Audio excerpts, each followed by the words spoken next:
All right, we're in Joshua chapter 10. There's a break after 15. That looks like it's about halfway. Do you guys have a break there? Yeah. Yeah, All right, let's have a just break read. after 28 too. Oh, you do? Let me see what Yeah. that's at. Oh, yeah. Oh my goodness. Yeah, so we'll do it in 3 sections because they're both pretty they're all three are pretty lengthy. All right, who would like to read 1 through 15? I will. Thank you, Kim. The sun stands still. When Adonai-Zedek, the king of Jerusalem, heard how Joshua had captured and destroyed Ai and had killed its king, the same as he had done at Jericho, and how the people of Gibeon had made peace with Israel and were now their allies, he was very frightened. For Gibeon was a great city, as great as the royal cities and much larger than Ai, and its men were known as hard fighters.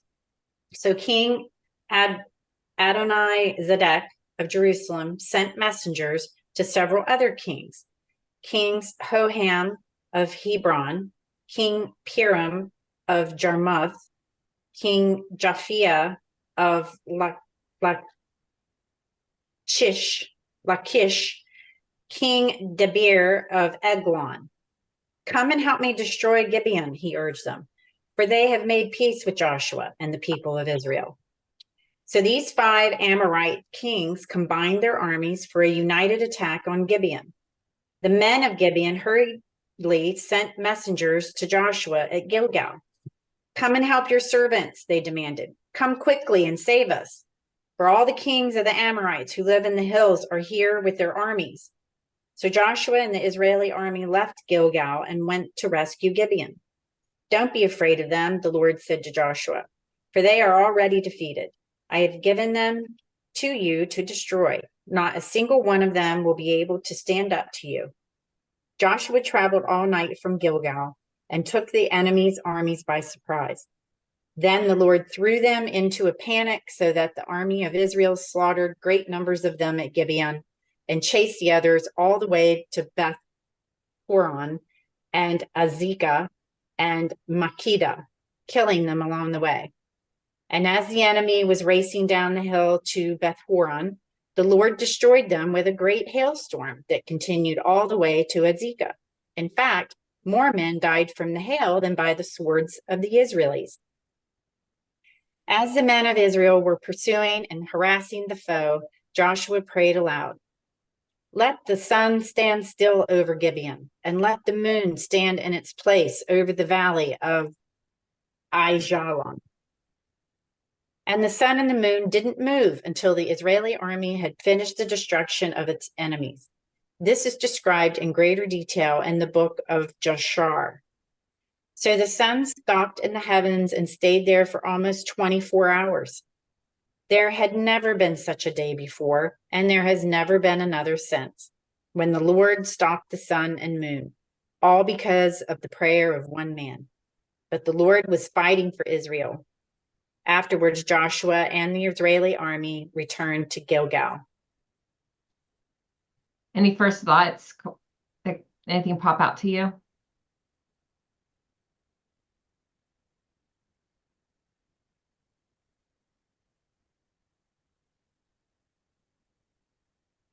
Well, I think it's interesting that he stopped the moon and the sun. I thought too, like as he's gathering his kings, it reminded me of Revelation when the kings come together to fight, and then also the hailstorm.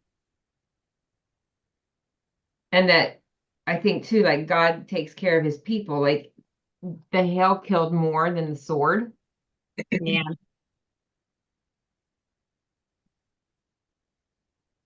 All right, Cindy, whenever you're ready with John.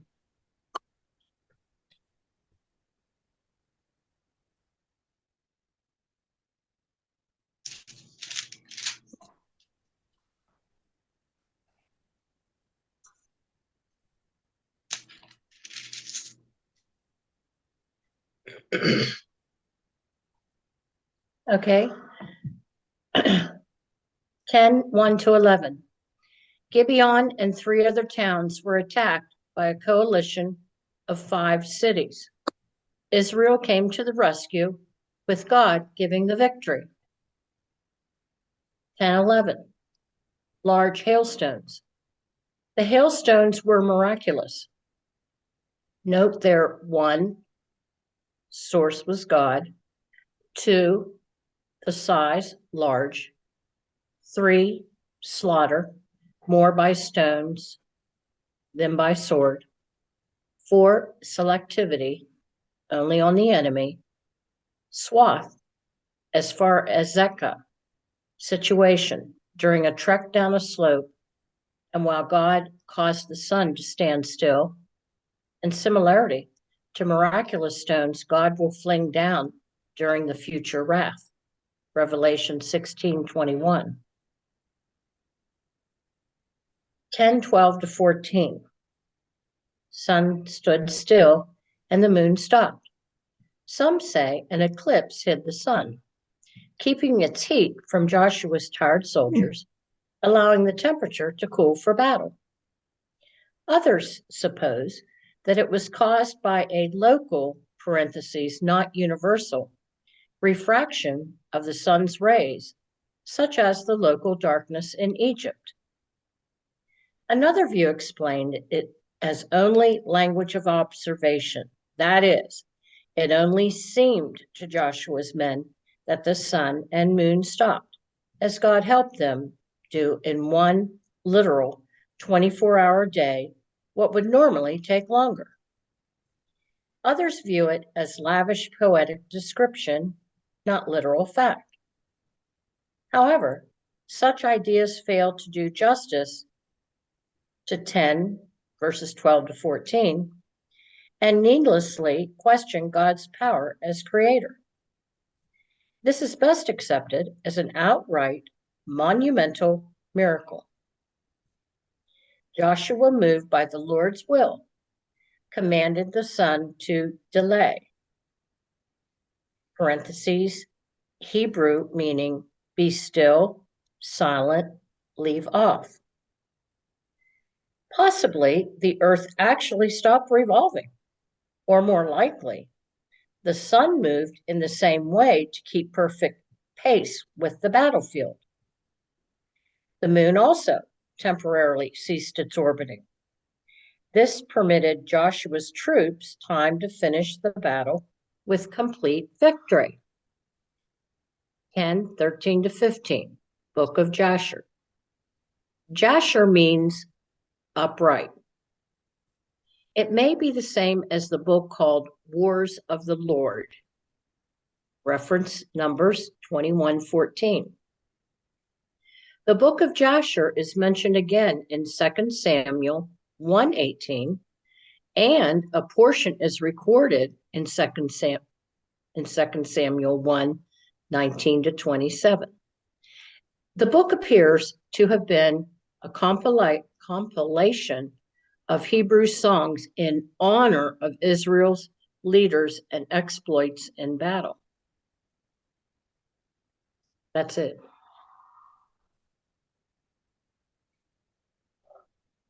Can I just say, I think God could have took those armies any way he wanted to. He knew they were going to be destroyed. So that but at the same time he stopped the sun and the moon, I think, so that everybody would know and remember that it was him. Like, it wasn't a coincidence. Like, he could have done it any way he wanted to, but he stopped the sun and the moon. But that's just, I think it's one of those things we're not supposed to understand. It just is, because God's that so much bigger than we are. Again. Yeah, it's interesting. Murray says he goes into this whole teaching that we don't have time for right now about though, like, we are children of the light or of the day, and so day, and you always hear about like evil happens at night. day is God, but when you talk about the moon or the months, then that's satanic. And so he has a different and I don't know that I fully understand it yet, but he has like a different time tape, like the amount of days. Like, so we have the Gregorian calendar and then we have the Hebrew calendar. Well, the Hebrew calendar is only 360 days, the prophetic calendar. Our calendar is 365. So like when I first started studying, I was using our calendar, not thinking that there would even be a different calendar. You know what I mean? So like there's also a different calendar when it comes to the months. I don't fully understand it yet, but I wonder if that doesn't have something to do also with that sun standing still and continuing to be day until they won.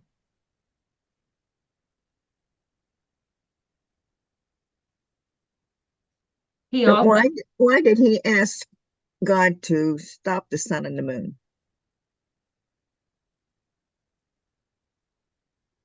I think, I mean, I'm under the impression so they could finish winning the battle. That's what I thought too. Because it says Joshua spoke to the Lord in the day when the Lord gave the Amorites over to the sons of Israel. And he said in the sight of Israel, sun stand still at Gibeon and the moon in the valley of Amalon. I'm sure there's more there than what we're getting out of it. And also, Murray says upright one, that Jasher. He said it's probably Moses, which I think John said something about Moses too. But he thinks it's the Pentateuch. It's the books that Moses read or wrote, specifically more of Deuteronomy. So that's interesting that John says they believe it's actually is another book.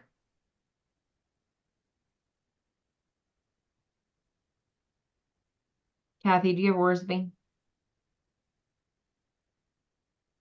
Yeah.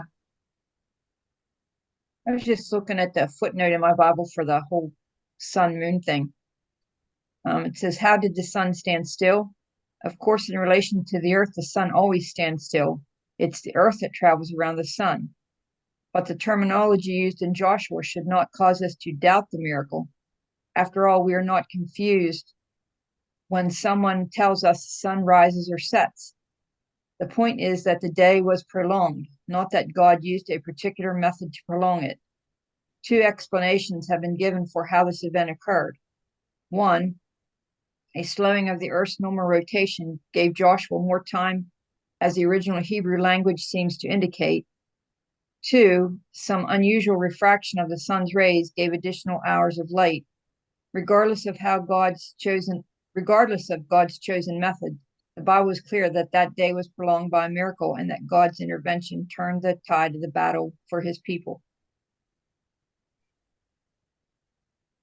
I like again how they had to partner with God. I mean, God could have just done it like Kim said, if they had a responsibility in it. Okay, defending the enemy. This is verses, an overview kind of 1 to 28. It's just real short. When you make agreements with the enemy, expect to end up paying a price and having to defend them in order to protect yourself. This is why God's people must remain separated from the world, 2 Corinthians 6. I wonder whether Paul had Joshua in mind when he wrote, "No one engaged in warfare entangles himself with the affairs of this life, that he may please him who enlisted him as a soldier." 2 Timothy 2:4. Verses 1 to 5, the king's call to the armies. The king of Jerusalem, whose name means Lord of Righteousness, heard what the Gibeonites had done, and announced that these traitors had to be punished. If a great city like Gibeon capitulated to the Jews, then one more barrier was removed against the advancement of Israel in the land. It was important for the Canaanites to recover that key city, even if they had to take it by force. 4 other Canaanite kings allied with Adoni-Zedek and their combined armies encamped before Gibeon. The poor Gibeonites had made peace with the invaders and were now at war with their former allies. As this confederation of armies and kings assembled, God in heaven must have laughed. And there's a reference to Psalms 2, 1-4. Because unknown to them, he was using these events to accomplish his own purposes. Instead of having to defeat these 35 cities one by one, he would help Joshua conquer them all at one time. Just as God used the defeat of Ai to form a battle plan for victory over Ai, so also he used Joshua's mistake with the Gibeonites to protect Gibeon and accelerate the conquest of Canaan. So he's saying that what this king was doing was actually making it easier for Joshua because he was bringing them all together at once, so Joshua could just get them all done at once. Yeah. Huh. Did you say 35 cities? Um, I'm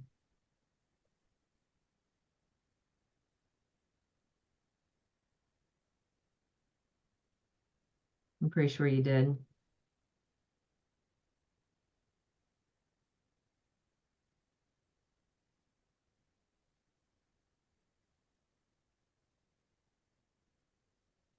It was right before that. think it's 5 cities. Oh, I was was going it to say, I don't think it was Of- 35. Yeah, I think it's just 5. Look at the bottom of page 409, like the very last line. Yeah, 5. Instead of Okay. having to defeat these 5 city-states one by one, he would help Joshua conquer them all at one time. Thank you. I'm glad you clarified that. The mistakes we make embarrass us, especially those mistakes that are caused by our running ahead of the Lord and not seeking his will. But we need to remember that no mistake is final for the dedicated Christian. God can use even our blunders to accomplish his purposes. Somebody defines success as the art of making your mistakes when nobody's looking. But a better definition would be the art of seeing victory where other people see only defeat. Verses 6-7, the Gibeonites call to Joshua. In spite of their paganism, these Gibeonites are a good example for people to follow today. When they knew they were headed for destruction, they came to Joshua and obtained from him a promise of protection. Would that lost sinners realize their plight and turn to Jesus Christ by faith. When Gibeonites found themselves in danger, they believed Joshua's promise and called on him for help. That's what God's people need to do when they find themselves facing the battles of life. The Gibeonites turned the whole burden over to Joshua and trusted him to keep his word, and he did. Joshua's call to the Lord, verses 8-15. 3 factors combined to give Joshua success in this attack. Believing a divine promise in verse 8, using sound strategy in verse 9, and calling on the Lord in prayer, verses 10-15. The promise. Joshua's actions here illustrate 2 important verses. Whatsoever is not of faith is sin, Romans 14:23. And faith cometh by hearing, and hearing by the word of God, Romans 10:17. Whenever we believe the promises of God and obey the commands of God, we act by faith and can expect God's help. The Jews didn't have to be afraid because God had already promised them victory.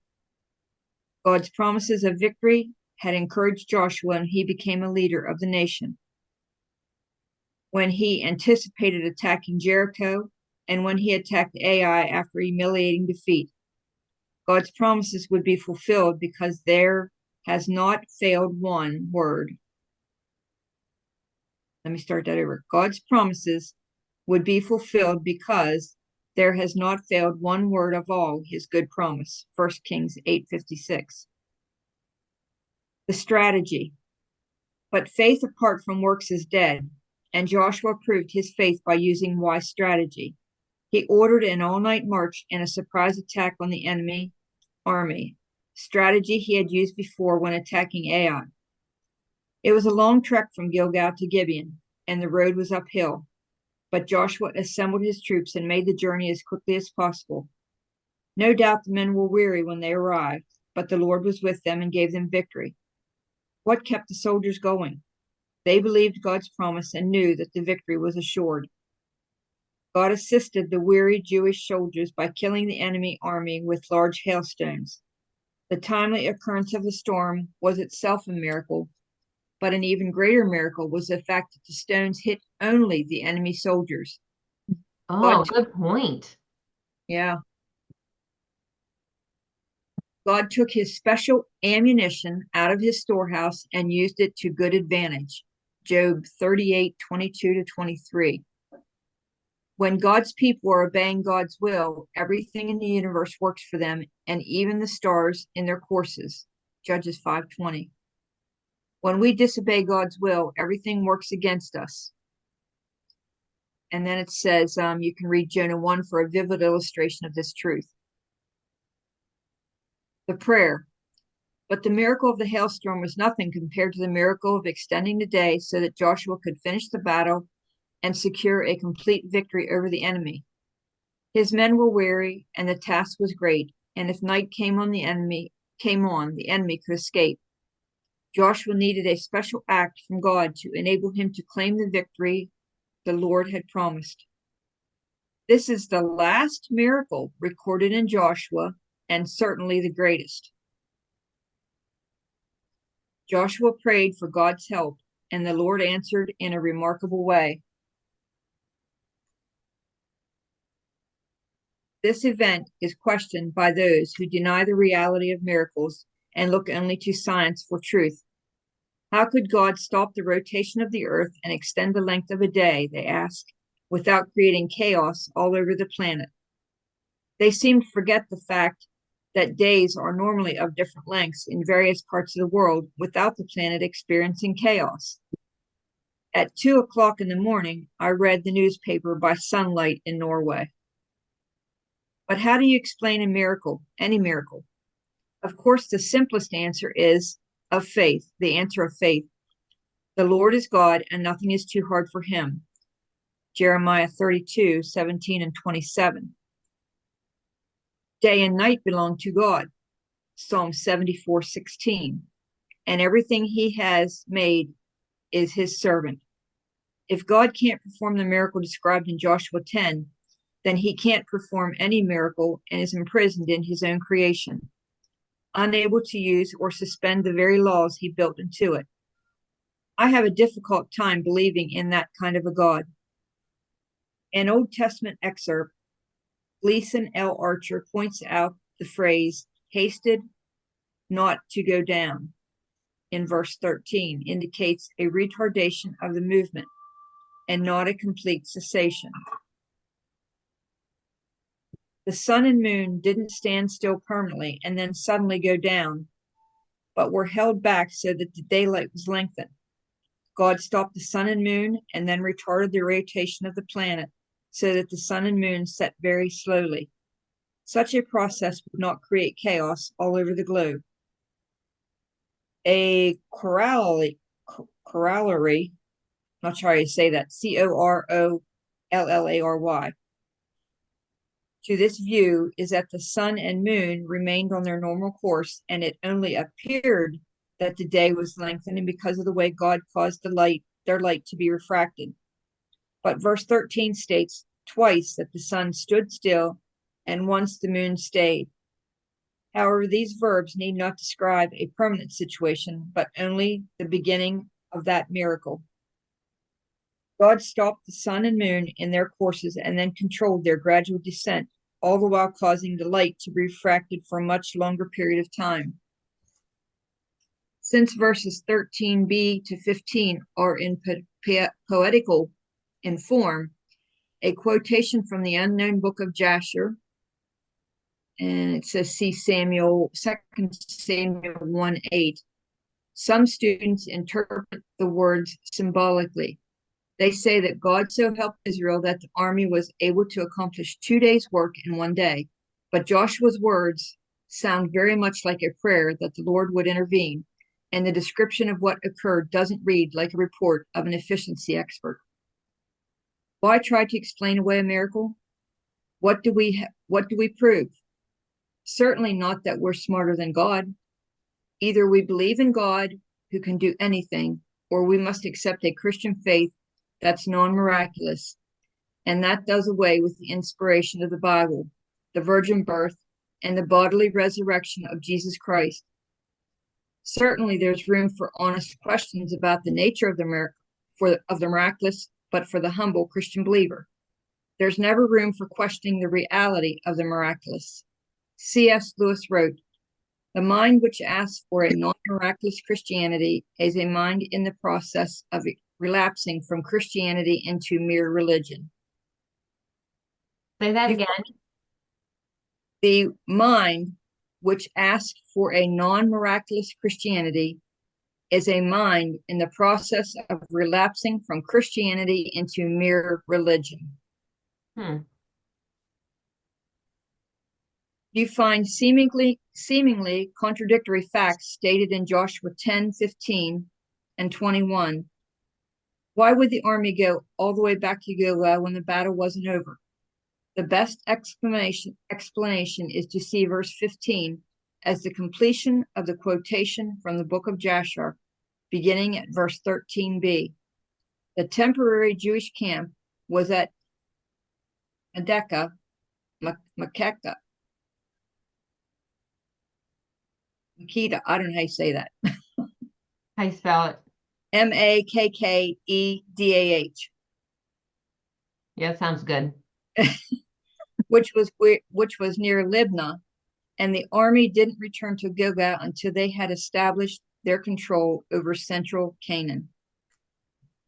That's it through 15. Well, I would think it would make sense they would go back to Gilgal. That's where their home is. That's where their families are. That's where their camps are set up. It seems to me like it would make sense they would conquer it and then go back. Yeah. Why Mhm. stay there? I mean, the children and their wives. Okay, 1 through 5. Tony Evans. The treaty between Israel and Gibeon had a ripple effect. The Amorite king of Jerusalem heard about Jericho, Ai, and now Gibeon. He became greatly alarmed. Gibeon wasn't a tiny village, but a major city whose men were warriors. If a significant city like that teamed up with the Israelite invaders, it was only a matter of time before Jerusalem would be attacked. So its king joined forces with 4 other Amorite kings and besieged Gibeon. They determined to put a stop to Israel's growing strength before all the peoples of the land fell like dominoes before her God. That makes sense that he would have been alarmed. 6 through 8. When the kings attacked, the men of Gibeon knew it was time to cash in on their treaty with Israel. They sent a message to Joshua and got right to the point, save us. So Joshua gathered his troops and listened to the Lord, who told him, do not be afraid of them, for I have handed them over to you. Thus, once again, we see the biblical principle repeated in the book of Joshua. Those who want to see God acting in a situation are called to demonstrate faith in him by obeying him. God promised Joshua that Israel would defeat the Amorite kings, but the victory wouldn't happen unless Joshua and Israel stepped out in obedience with swords in hand. 9 through 11. God didn't cause the walls to topple as at Jericho. He didn't devise an ambush as at Ai. This time, when Joshua and his men confronted their enemies, the Lord threw them into confusion and threw large hailstones on them from the sky. Now, if God throws anything, he's not going to miss. If he threw a baseball, we would call it a strike. So this was a dark day indeed for the men allied against him. But notice that this miraculous intervention on behalf of his people didn't happen until God saw the Israelites' faith in action. The hailstones didn't fall until the army marched. And when those on earth were obedient, heaven intervened in history. Sounds familiar? I like that God didn't tell Joshua what he planned to do in this case. All Joshua and Israel needed to know was what God required of them. Sometimes Christians declare that they're waiting on God to act in their situations, but they don't realize that God is often waiting on them to obey him before he will. 12 and 13.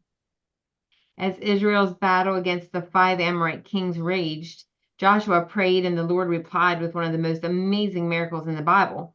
Joshua was committed to finishing the work God had given him, but he needed more daylight to complete the job. So he prayed that the sun and the moon would stand still and that the sun stopped in the sky for almost a full day.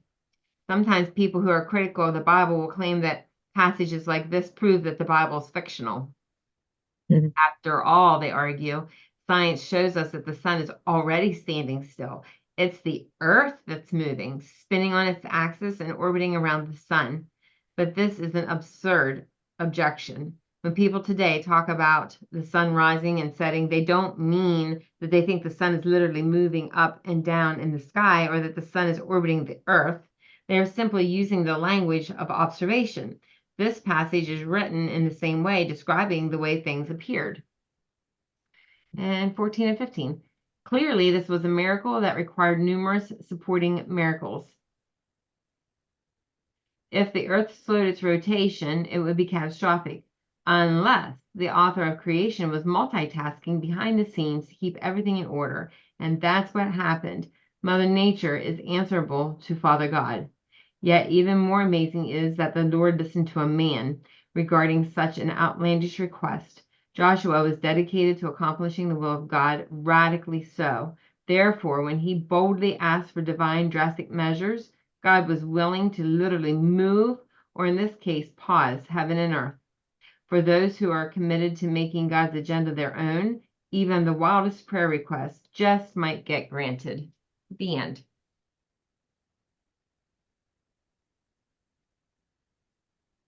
Any thoughts?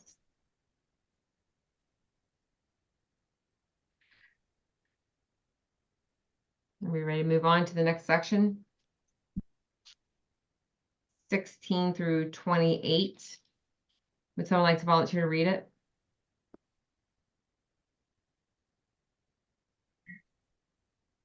Well, Oh, I was going to say, go ahead. wait, hold on.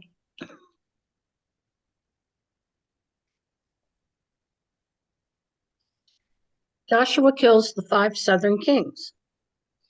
During the battle, the 5 kings escaped and hid in a cave at Makkedah. When Joshua heard that they had been found, he issued this command: cover the opening of the cave with large rocks and place guards at the entrance to keep the kings inside. The rest of you continue chasing the enemy and cut them down from the rear. Don't give them a chance to get back to their towns, for the Lord your God has given you victory over them. So Joshua and the Israelite army continued the slaughter and completely crushed the enemy. They totally wiped out the 5 armies, except for a tiny remnant that managed to reach their fortified towns. Then the Israelites returned safely to Joshua in the camp at Makkedah. After that, no one dared to speak even a word against Israel. Then Joshua said, remove the rocks covering the opening of the cave and bring the 5 kings to me. So they brought the 5 kings out of the cave, the kings of Jerusalem, Hebron, Jarmuth, Lachish, and Eglon. When they brought them out, Joshua told the commanders of his armies, come and put your feet on the kings' necks. And they did as they were told. Don't ever be afraid or discouraged, Joshua told his men. Be strong and courageous, for the Lord is going to do this to all of your enemies. Then Joshua killed each of the 5 kings and impaled them on 5 sharpened poles, where they hung until evening. And as the sun was going down, Joshua gave instructions for the bodies of the kings to be taken down from the poles and thrown into the cave where they had been hiding. Then they covered the opening of the cave with a pile of large rocks, which remain to this very day.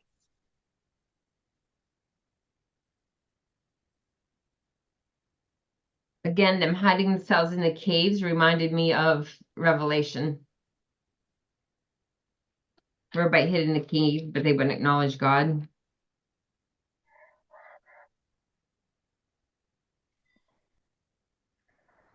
I don't know that I would have done that if I were a king. I probably would have been like, let's just wait and see if they try to come after us first. I don't know that I would have instigated a war.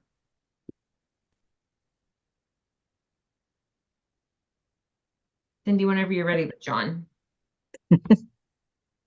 Okay.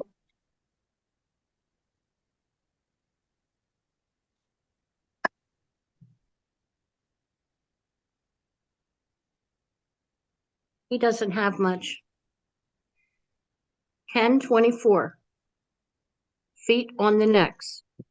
This gesture, 1, symbolized victory, and 2, promised assurance of future conquest.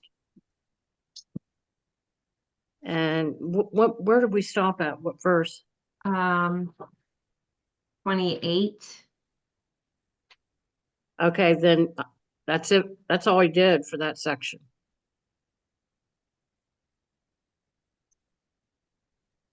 Kathy, how short is yours? He's pretty short. Verses 16 to 28, Joshua's called to his army. At the end of an incredible battle, Joshua performed a public ceremony that gave encouragement and strength to soldiers.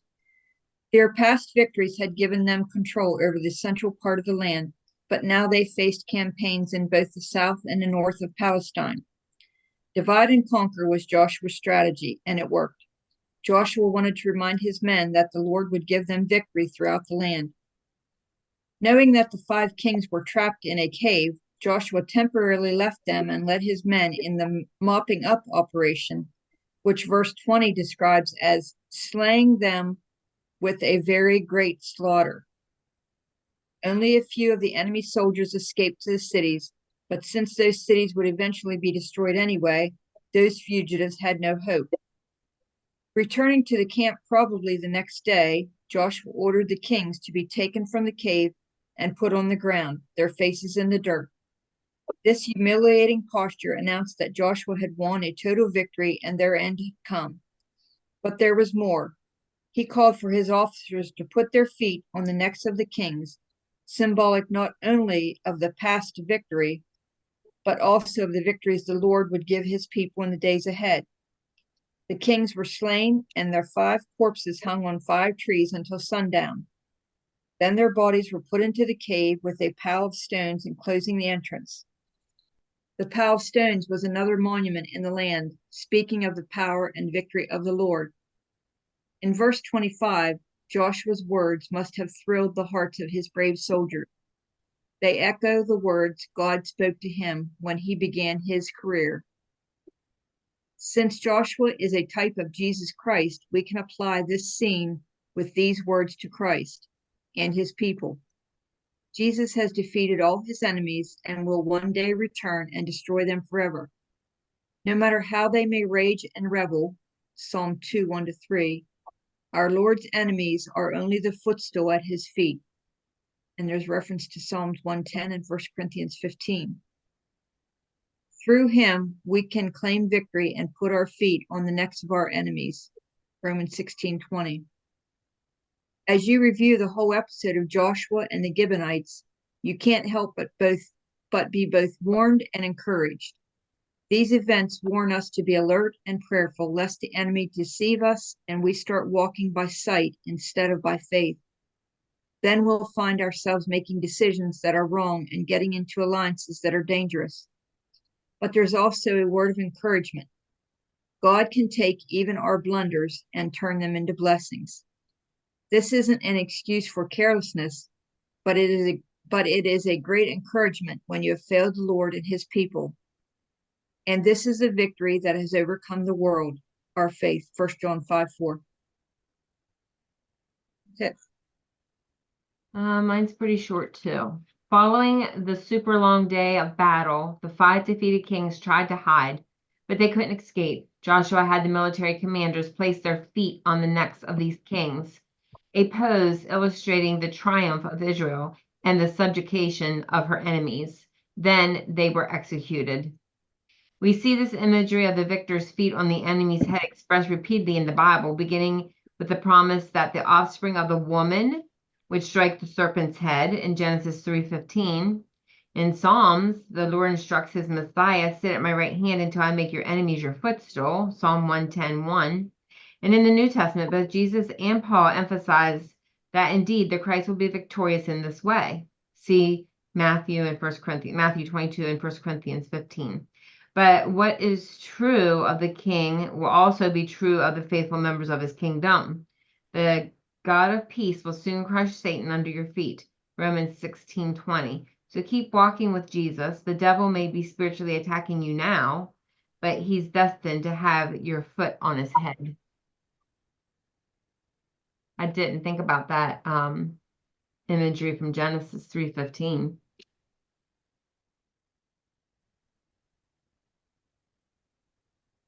And what was that one? That's when the promise that the offspring of the woman would strike the serpent's head. Oh, okay.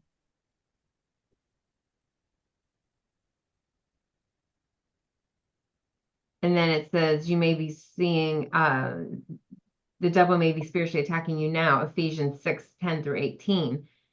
But he's destined to have your foot on his head.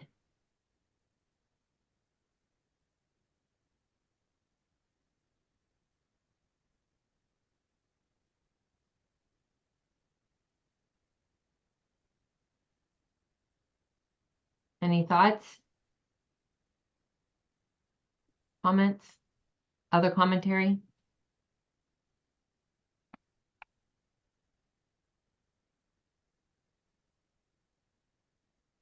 Okay, if not, this concludes the reading of God's word for today. We'll pick up tomorrow or Friday, Thursday. Thursday, chapter 10, verse 29, and finish out chapter 10. Maybe start 11 if we have time. All right, ladies, see you on Thursday.